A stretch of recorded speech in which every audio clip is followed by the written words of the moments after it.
The story I want to tell you about Crossroads begins with a meandering path and then goes gun barrel straight for a while before a short, sharp hairpin right before the junction. I first met her at Sydney University in 1993. She was doing her first degree in philosophy and I'd gone back to do my second, but I'd really just gone back to meet chicks. She was pretty hard to miss. Blonde hair and blue eyes, and she quoted The Simpsons. A dream. We first kissed at a after-cast party in the summer after an improv show on a sweaty, summery Sydney night in a share flat in the inner city. One kiss, and then nothing. We went our separate ways. We both travelled. I went to New York and London, and she started making documentary films that took her to every godforsaken country in the third world. Every now and then back in Sydney, we'd run into each other in a pub or a bookshop or in the foyer of a theatre, and we'd hug and kiss as old friends do, and I'd introduce her to whichever girl I was going out with at the time, who was equally unpleased and unpleasing. And then, 10 years after that first kiss, we met again at another party at an inner city flat in Sydney, and we kissed again. And this time we fell in love. And then it went gun barrel straight. We accelerated through the gears of a relationship quite quickly. Her friends, my family, her family. We found ourselves back at Sydney Airport one day, me about to fly off to Canada. And just before I went to board the plane, I said I loved her. She loved me too. And then on New Year's Eve that same year, together in a big cast iron bath, floating around in bliss and ecstasy, in the Kangaroo Valley, I said that I was in love with her. And she said she was in love with me too. Then she said, everything's coming up Millhouse. 3 nights later, we were back at my flat in the early hours of the morning. The eucalyptus scent heavy in the air. Sweaty, salty, post-coital. I asked her to marry me. Just blurted it out. No ritual, no ring, no bended knee. I just said it spontaneously.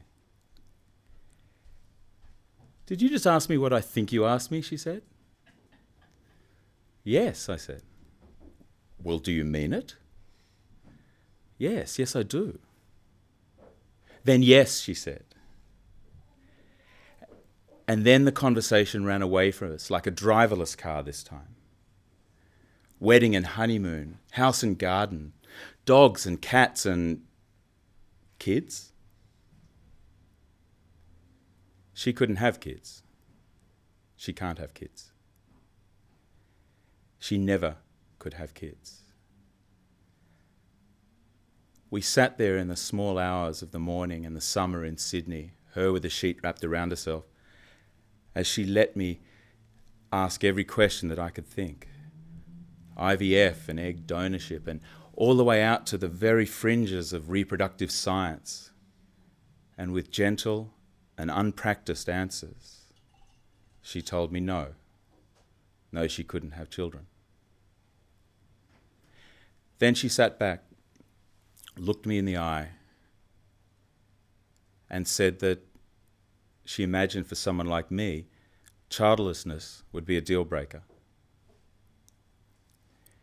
and that I had to think hard. Now, she said this without any hint of emotional blackmail. It was one of the bravest and most honest things I've ever borne witness to. If I needed to rescind my offer of marriage, she'd understand.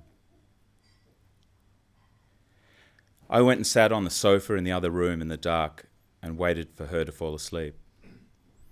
Then I got in my car and I drove down to Bondi Beach and sat on the cold sand and waited for the sun to rise and waited for answers.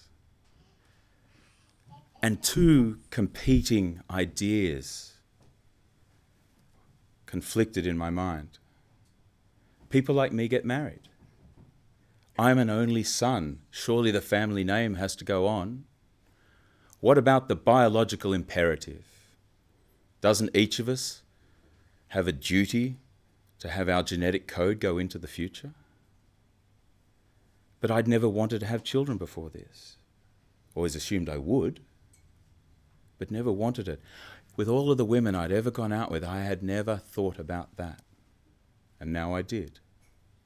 How badly did I want them? Was I about to turn into some strange male version of the premenopausal cliche? Saying to every woman that I met on a date to tell me about her plans about kids before we went any further?